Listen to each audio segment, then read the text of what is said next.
Baik, mudah-mudahan ke depan lebih baik ya. Baik saya sedikit bercerita, ini sebenarnya dengan hati ini sebuah pengalaman pribadi sebenarnya ya, sehingga saya ngambil, eee, tema ini ketika jadi guru. Saya dulu ketika selesai kuliah itu lama dapat pekerjaan, lebih kurang 4 tahun baru dapat kerja ya, lama. Sudah tes ikut PNS 12 kali nggak lulus saya di Palembang, kemudian hijrah ke Jakarta. Nah itulah, kemudian saya terus belajar, setiap, lamaran disampaikan itu, dikirim ketika dipanggil interview saya tidak lulus interview. Kenapa? Karena banyak keterbatasan diri saya dulu itu ya. Saya dulunya orangnya pendiam, pemalu, kurang percaya diri, nggak gaul, suka menyendiri, gagap. Nah, kalau alhamdulillah sekarang nggak gagap ya. Sering waktu, eee, alhamdulillah bisa sehat, bisa sembuh ya gagapnya. Jadi ketika interview itu saya gagal itu, untuk berbicara aja agak susah, lama itu ya. Nah sekarang alhamdulillah semenjak ini udah lancar. Nah karena saya itu paling rajin mengikuti perkembangan, ya salah satunya cara belajar learn how to learn, cara belajar cepat ya.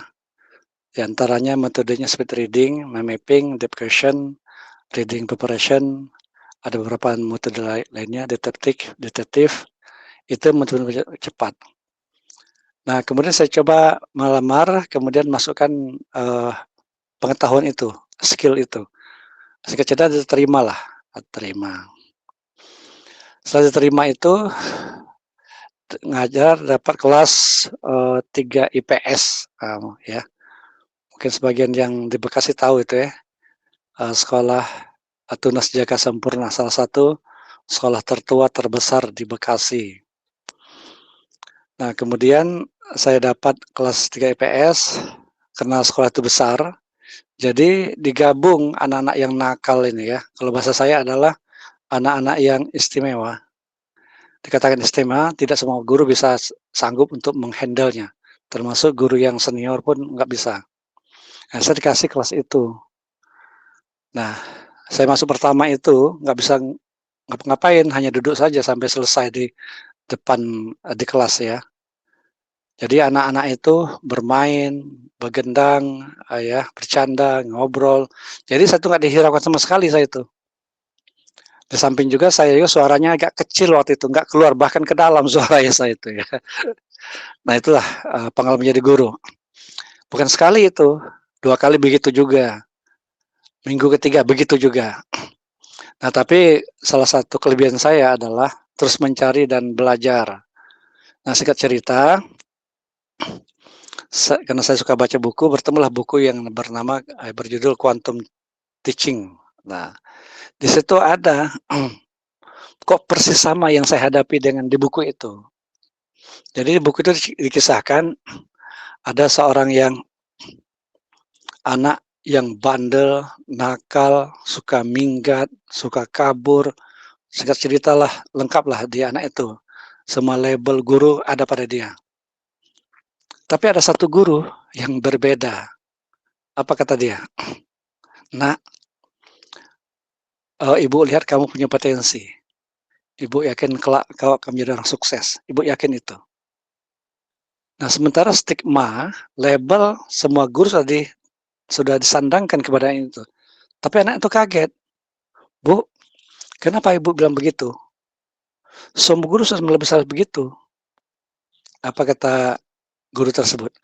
"Karena ibu melihat dari sisi berbeda. Karena kamu adalah titipan Tuhan, titipan Allah, kamu punya potensi, dan kamu bisa untuk berhasil." Nah, singkat cerita, anak itu berubah total dan akhirnya berhasil sekolah itu. Nah, itulah saya terinspirasi tentang dengan hati. Itulah dengan hati itu begitu. Kalau dengan logika, ya jelas kita anulah depan mata setiap hari dia minggat, nakal, macam-macam lah ya. Nah, kemudian saya coba dengan murid saya. Saya cari, apa, katakan itu yang paling dominan mempengaruhi kalau itu siapa.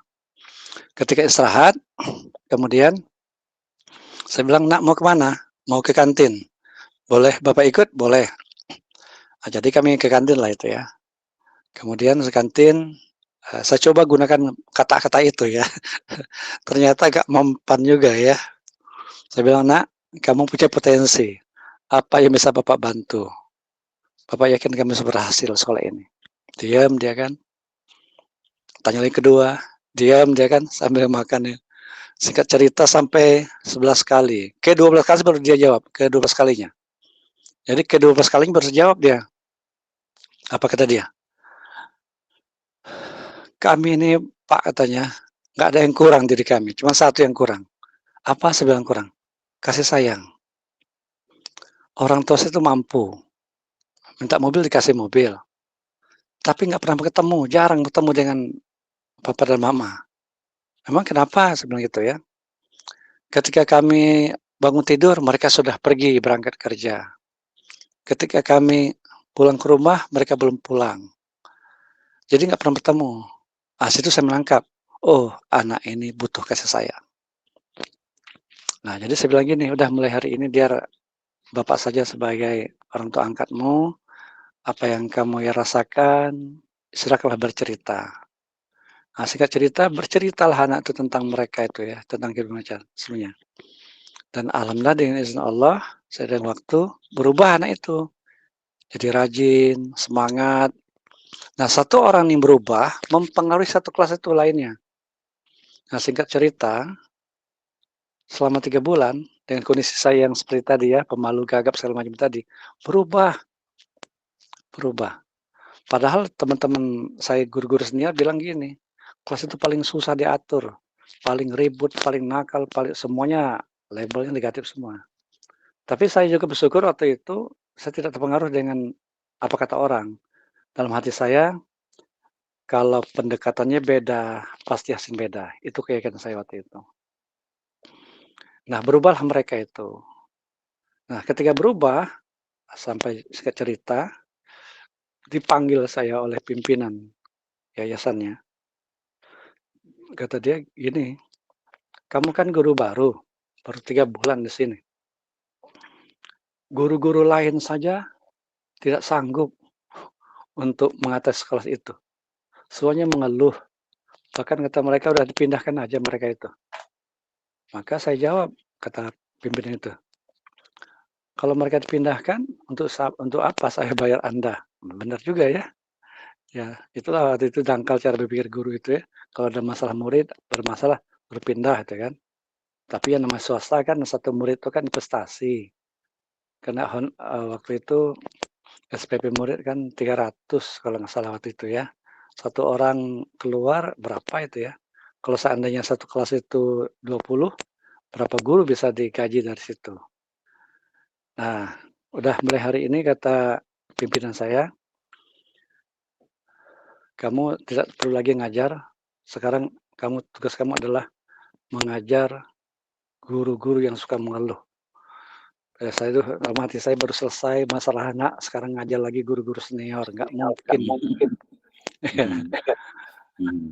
Nah, tapi saya dulu begini prinsipnya, apapun dipercayakan saya tidak akan pernah nolak. Mungkin itulah cara Allah ngangkat derajat saya. Itu saya yakin begitu.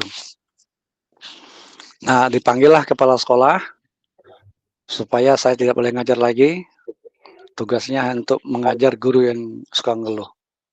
Nah, kepala sekolah, "Nggak bisa," katanya, "ini baru 3 bulan, kecuali 1 semester."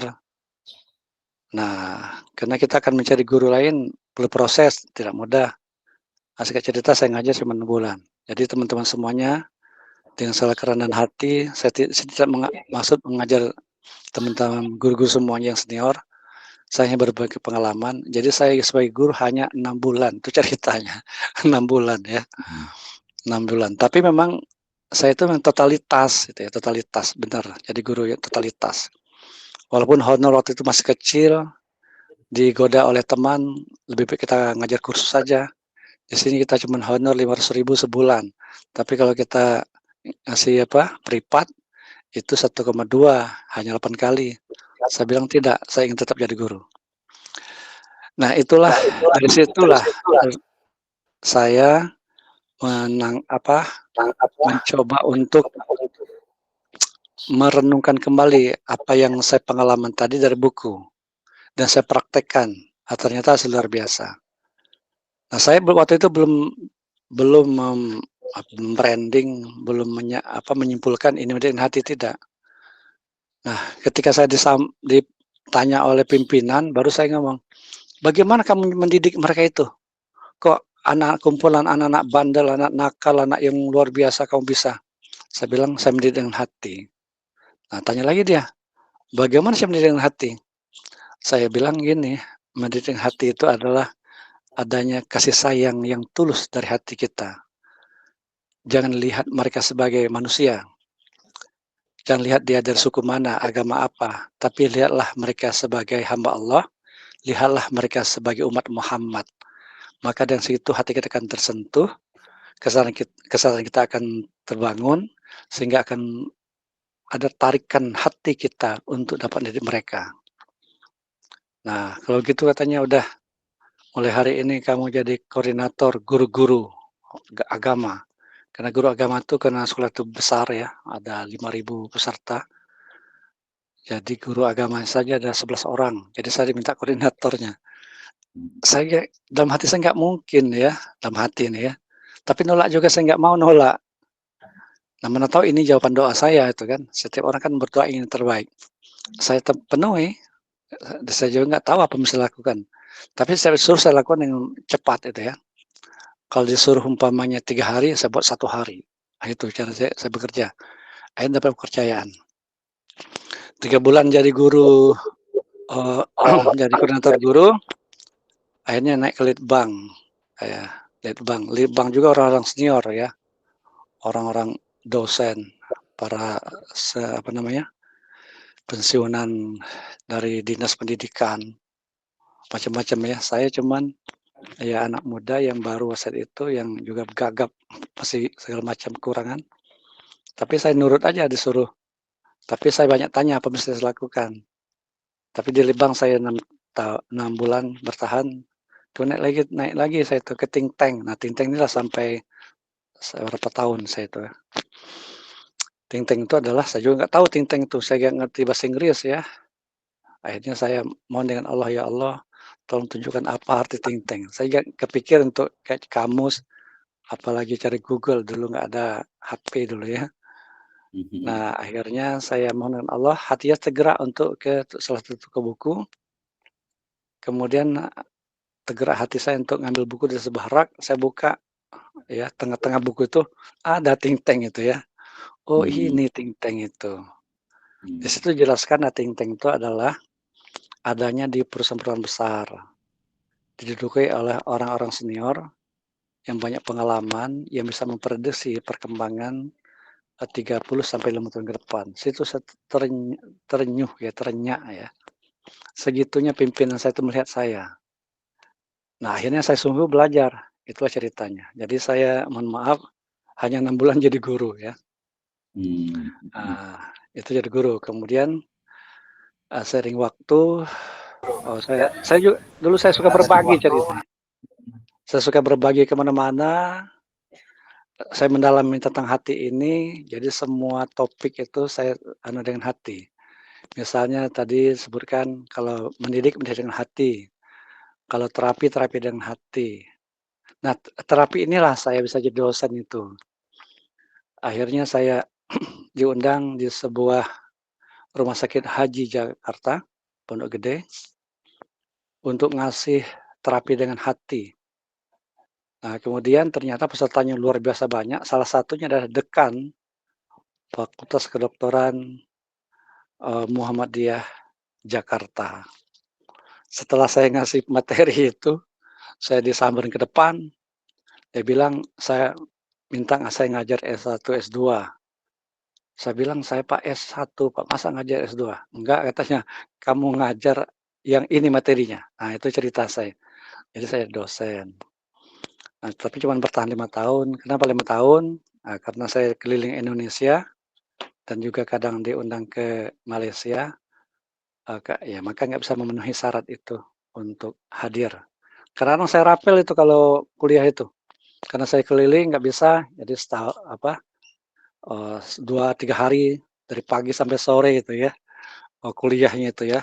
Mahasiswa juga senang juga itu dengan saya itu ya, sampai mereka minta sampai malam kuliah itu ya, karena saya lebih pada praktek.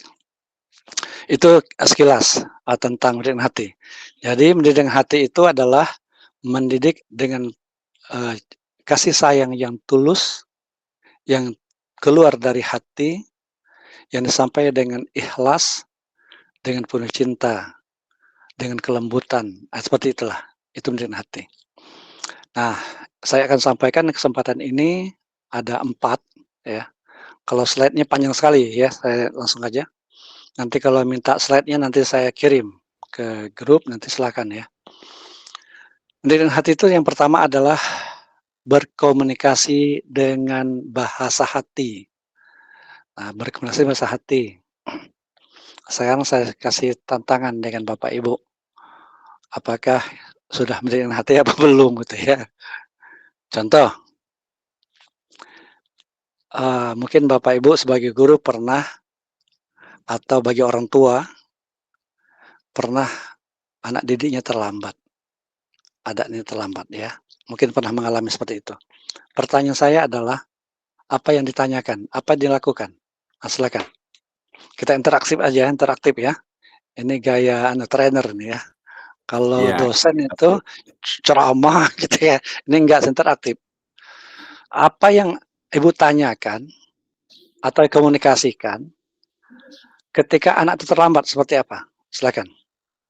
oke, silakan ya. Ini ada Pak Lukman Hidayat juga yang sudah on kamera ya. Oh, Mungkin bisa menjawab nih. Yang lain juga boleh menjawab juga nih. Yang oh ya, kelihatan di sini nih. Silakan Pak Lukman. Jadi tadi pertanyaan dari Pak Alpi itu apa yang dilakukan ketika siswa ini peserta didik ini terlambat? Silakan mau jawab. apa yang ditanyakan ya? Mm-mm. Ya, biasanya yang ditanyakan standar Oh, aja. Oke, apa? Apa yang menyebabkan ada aktivitas apa di rumah sehingga dia bisa terlambat begitu. Biasanya begitu. Oh, berarti yang ditanyakan itu alasan ya? Iya, Nah, alasannya. sip. Oke, ada yang lain? Silakan. Boleh, lain.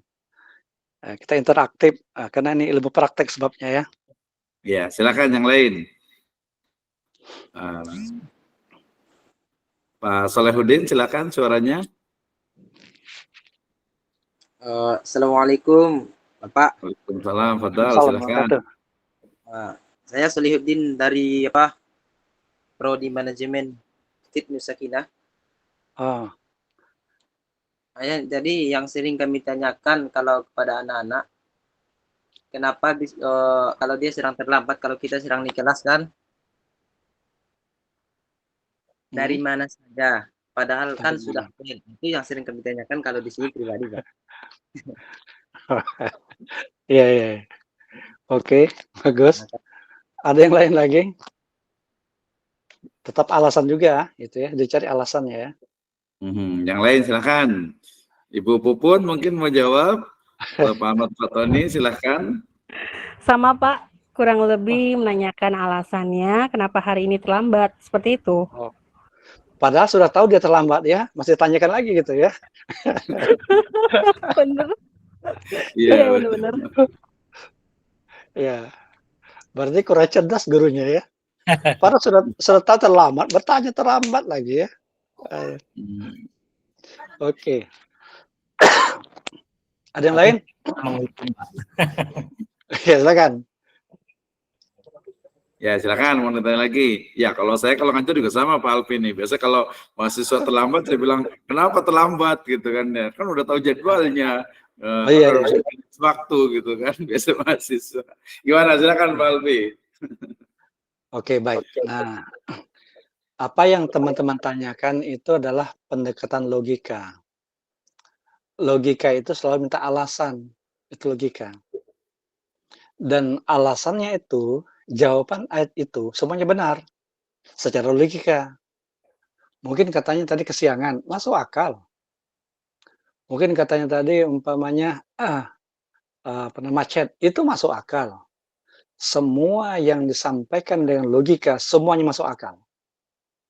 Karena pendekatan logika. Pertanyaannya adalah, apakah betul alasan itu? Tidak, belum tentu. Karena secara psikologis klasik, orang salah cenderung membela diri. Nah, itu ya. Itu psikologi klasiknya.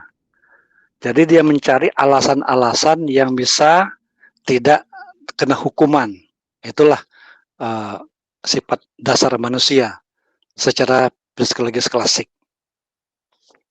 Nah, kalau tidak tepat, bukan yang sebenarnya dia sampaikan, maka anak itu berbohong. Anak berbohong. Pertanyaannya, kalau anak sudah berbohong sekali, akan diikuti kebohongan berikutnya. Itu sudah jelas itu. Nah, karena setiap manusia yang salah selalu membela diri. Coba perhatikan para koruptor itu ya. Ketika di interview, nggak salah mereka itu ya. Coba perhatikan. Macam-macam lah ya alasan mereka itu. Nah, padahal sudah ada bukti, sudah diponis lah jatuh. Nah, itulah sifat dasar manusia. Sudah tahu salah itu kan. Nah, jadi sekali berbohong akan diikuti kebohongan berikutnya. Pertanyaan berikutnya adalah, siapa yang telah melatih anak itu berbohong? Silakan. Ya, silakan yang mau jawab nih. Pak Lukman, silakan lagi.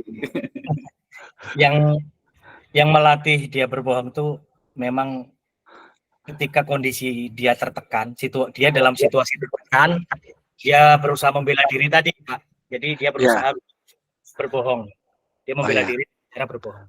Tapi kalau saya gini, Pak, mohon maaf, kalau saya memang nggak pernah menghukum anak ketika terlambat. Saya hanya tanya sejujurnya dia, apa uzurnya dia gitu loh. Kalau uzurnya syar'i, artinya memang saya kan di pedalaman, Pak, memang hujan, memang kondisinya nggak memungkinkan. Saya hanya ingin alasan sejujurnya saja. Tetapi ketika dia punya uzur yang karena yang saya juga nggak menghukum. Saya mengapresiasi kejujurannya gitu. Memang saya semenjak umur 25 ke atas nggak pernah menghukum anak gitu. Ya, baik. Yang lain yang lain, siapa yang menyebabkan anak itu berbohong, yang melatih dia berbohong, yang mengajar dia berbohong? Silakan yang lain nih, ada yang mau jawab nih, biar lebih ini. Kalau saya biasanya Pak Alku biasanya itu ini ya, kalau menurut saya sih ya, nggak tahu nih logis atau enggak gitu. Kayaknya sih memang ini ya, lingkungan gitu ya. Artinya tuh mungkin gurunya juga, keluarganya, atau tadi karena ada tekanan sehingga dia harus mencari argumentasi alasan gitu. Ya, baik. Jadi gurunya yang menyebabkan, kita sebenarnya. Ya, kita sebagai guru yang berbohong. Sifat manusia kan nggak mau dihukum. Nah, dia membela diri. Betul. Nah, bagaimana supaya alasannya logis dan diterima sehingga nggak dihukum. Nah, jadi guru adalah yang menyebabkan anak berbohong di sekolah. Nah, kebohongan itu akan diikuti kebohongan berikutnya dan seterusnya.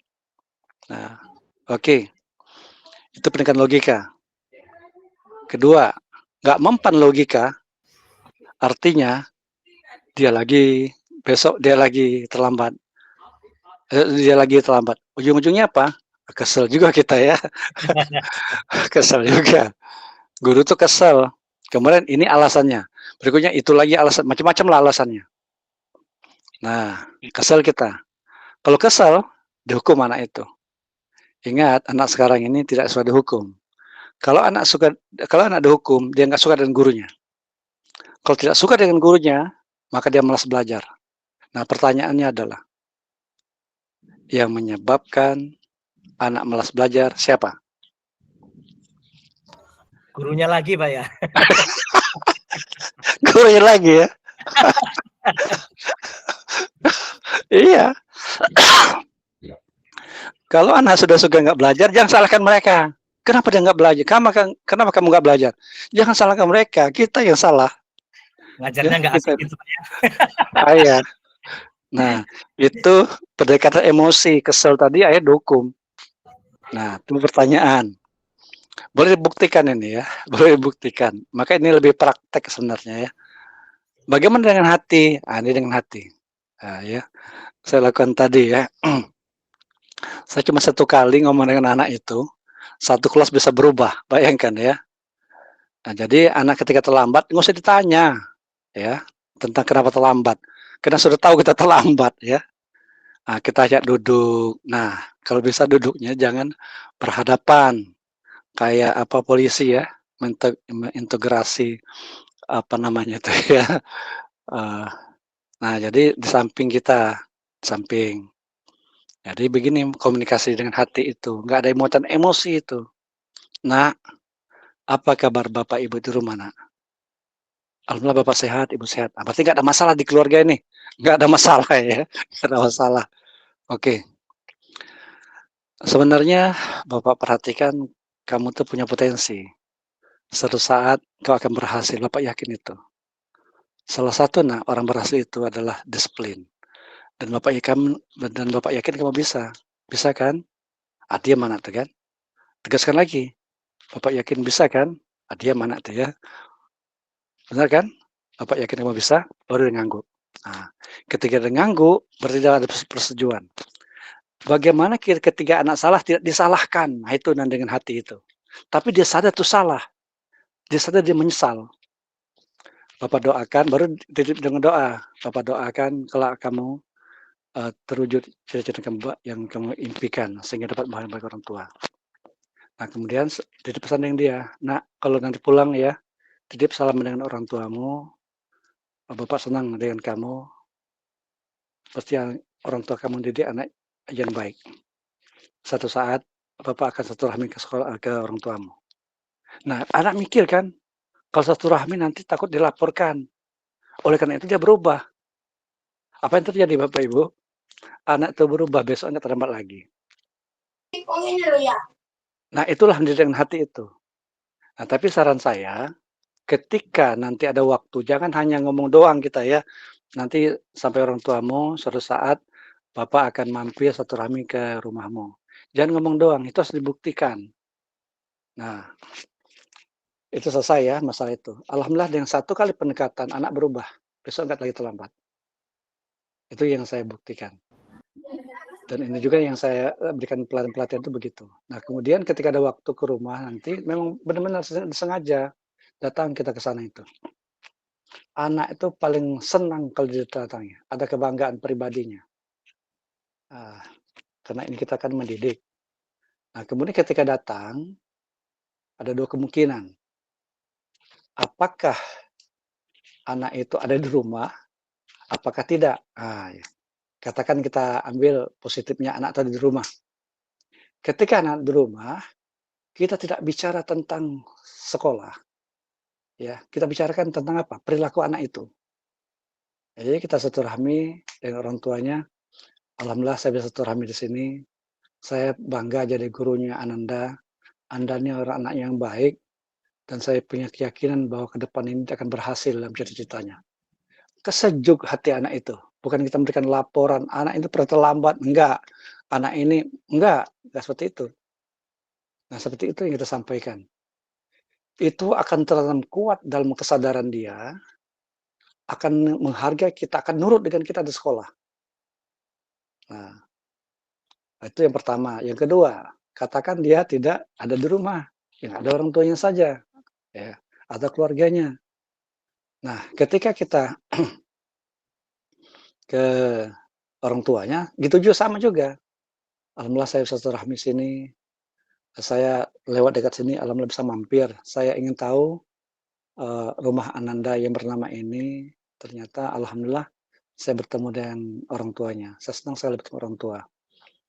Dan saya juga merasa bangga jadi guru Ananda, karena Ananda adalah yang baik dan saya yakin untuk ke depan lebih baik lagi dan mohon doanya yang continue, yang terus-menerus dari orang tuanya, bahwa anak ini punya potensi." Itu aja selesai. Nanti orang tuanya akan sampaikan itu anak-anaknya, "Tadi gurumu datang ke sini, dia bilang kamu nih gini gini gini." Nah, itu udah selesai dah. Kita sudah mengunci anak itu, telah mengunci orang tuanya dengan kita titip harapan agar orang tuanya mendoakan terus anaknya. Sekali pendekatan kita, Bapak Ibu, itu berubah total anak itu. Itulah pendekatan, berkomunikasi dengan hati itu. Nah, Itu baru satu ya. Silakan. Mau respon silakan ya.